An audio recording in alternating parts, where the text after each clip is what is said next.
ఇక వార్త వివరాల్లోకి వెళ్తే తెలంగాణ రాష్ట్రంలో బలహీన వర్గాల బలోపేతం కోసమే సమగ్ర కుటుంబ సర్వేతో పాటు కులగణన చేపడుతున్నట్లు తెలిపారు సీఎం రేవంత్ రెడ్డి. ఎంతో మంది ఏ సామాజిక వర్గానికి చెందిన వారు ఉన్నారు, వారి ఆర్థిక పరిస్థితి ఏంటి, ఆయా సామాజిక వర్గాల్లో ఆర్థిక, విద్యా, ఉపాధి అవకాశాలు ఎలా ఉన్నాయి అనే పూర్తి వివరాలతో ఈ సర్వే నిర్వహిస్తున్నట్లు ప్రకటించారు సీఎం. దీని ద్వారా బలహీన వర్గాలకు మరింత ప్రయోజనకరంగా సంక్షేమ పథకాలు అమలు చేయొచ్చని స్పష్టం చేశారు. కేసీఆర్ ప్రభుత్వ హయాంలో చేసిన సమగ్ర కుటుంబ సర్వే వివరాలు 10 ఏళ్లు దాటినా బయటపడలేదని, 10 ఏళ్లుగా దాచుకున్నారంటూ ఎద్దేవా చేశారు. బలహీన వర్గాల సర్వే చేస్తుంటే 6% ఉన్న వారికి ఎందుకు కడుపు మండుతుందో అర్థం కావటం లేదంటూ కేసీఆర్ సామాజిక వర్గాన్ని ఎత్తి చూపుతూ చురకలంటించారు. కులగణనపై తీర్మానం చేస్తుంటే కేసీఆర్ సభకు కూడా రాలేదంటూ చురకలంటించారు. ఒక మంచి కార్యక్రమాన్ని చేపట్టాలని ప్రభుత్వం ఈరోజు పొన్నం ప్రభాకర్ గారు తీర్మానాన్ని ప్రవేశపెట్టిండ్రు. దాంట్లో చర్చలో భాగంగా ప్రతిపక్షాలందరూ కూడా సలహాలు సూచనలు తీసుకోదలుచుకున్నారు. అయితే ఈ సందర్భంగా సలహాలు సూచనలు ఇచ్చేదానికంటే కూడా అనుమానాలను లేవనెత్తడం ద్వారా ఈ అంశాన్ని పక్కదోవ పట్టించి ప్రజలకు కొన్ని అనుమానాలను రేకెత్తించే విధంగా చర్చ ఆ దిశగా జరుగుతుంది అధ్యక్ష. ఈ సందర్భంగా నేను తమ ద్వారా ప్రతిపక్ష పార్టీలకు, సభలో ప్రాతినిధ్యం లేని మిగతా వర్గాలకు, సామాజిక వర్గాలకు కూడా తమ ద్వారా నేను ఏం చెప్పదలుచుకున్నా అంటే, బడుగు బలైన అల్పసంఖ్యాక వర్గాల అభ్యున్నతికి నిరంతరం పాటుపడ్డ చరిత్ర కాంగ్రెస్ పార్టీది. అందులో భాగంగానే కాంగ్రెస్ నేతృత్వంలో ఉన్న యూపీఏ 1 సందర్భంగా మైనారిటీల యొక్క అభ్యున్నతి కోసం, వాళ్ళ ఆర్థిక స్థితిగతులను అంచనా వేసి వాళ్ళ మేలు కోసం, వాళ్ళ అభివృద్ధి కోసం చర్యలు చేపట్టాలని ఆనాడు జస్టిస్ రాజేందర్ సచార్ నేతృత్వంలో దేశంలోని ముస్లిం మైనారిటీ స్థితిగతుల అధ్యయనానికి ఉన్నత స్థాయి కమిటీ వేయడం జరిగింది అధ్యక్ష. ఆ రోజు ఆ కమిటీ చేసిన సమగ్ర అధ్యయనం, చేసిన సిఫార్సులను ఆధారంగా ముస్లిం మైనారిటీ అభ్యున్నతికి కన్వీనియర్గా రీతిలో ఆ రోజు ప్రభుత్వం చర్యలు చేపట్టింది. అది చరిత్రలో కాంగ్రెస్ పార్టీ తీసుకున్న నిర్ణయాలు కూడా మన కళ్ళ ముందు ఉన్నాయి.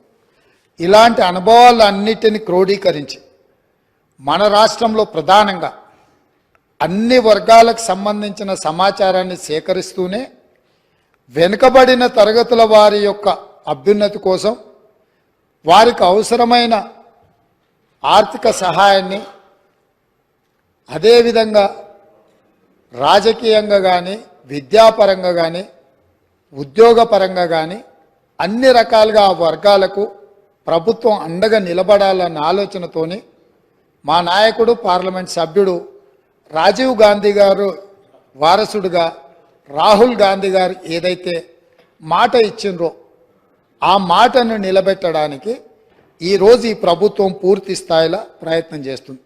అందుకే ఈరోజు ఏ విధంగా అయితే సచార్ కమిటీ ద్వారా మైనారిటీ వర్గాలకు మేలు జరగడానికి నిర్ణయాలు తీసుకున్నామో, ఈరోజు కూడా ఈ సభలో శాస్త్రీయ పరంగా ఒక అంచనా, సమగ్ర ప్రణాళికలు, విధానాలను రూపొందిస్తాం.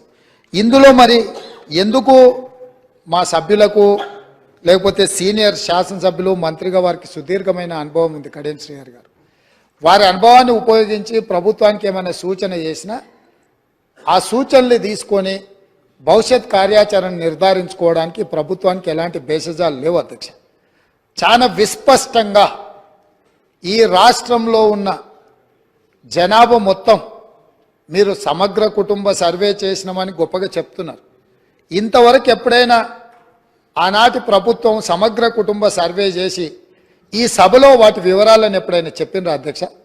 సమాజంలో ఉన్న ప్రజాప్రతినిధులకు కానీ, ప్రజలకు కానీ ఆ సమగ్ర కుటుంబ సర్వే ఎప్పుడైనా అందుబాటులో పెట్టినరా అధ్యక్ష? దాదాపుగా 10 సంవత్సరాలు అవుతుంది. అదొక రహస్య నివేదికగా మీరు మాత్రమే సమగ్ర కుటుంబ సర్వే చేసి ఒకే ఒక్క కుటుంబము ఆ వివరాలన్నీ దాచిపెట్టుకొని వాళ్ళకు అవసరమైనప్పుడు వాళ్ళు చూసుకొని ఎన్నికలప్పుడు దాన్ని ఉపయోగించుకొని మిగతా సమయంలో ఎవరికి అందుబాటులో లేకుండా చేసింది. మాకు అట్లాంటి ఉద్దేశం లేదు అధ్యక్ష. మేము ఈరోజు ప్రవేశపెట్టిన తీర్మానంలో స్పష్టంగా వెనుకబడిన తరగతుల, షెడ్యూల్డ్ కులాల, షెడ్యూల్డ్ తెగల మరియు మిగతా బలహీన వర్గాలకు చెందిన ప్రజల అభ్యున్నతిని నిమిత్తం వివిధ సామాజిక ఆర్థిక విద్యాపరమైన ఉపాధి రాజకీయ అవకాశాల ప్రణాళికలను రూపొందించి అమలు పరిచేలా తెలంగాణ మంత్రివర్గం 4/2/2024 తేదీన చేసిన సిఫార్సు మేరకు తెలంగాణ రాష్ట్రమంతటా సామాజిక ఆర్థిక విద్యాపరమైన ఉపాధి రాజకీయ కుల సర్వే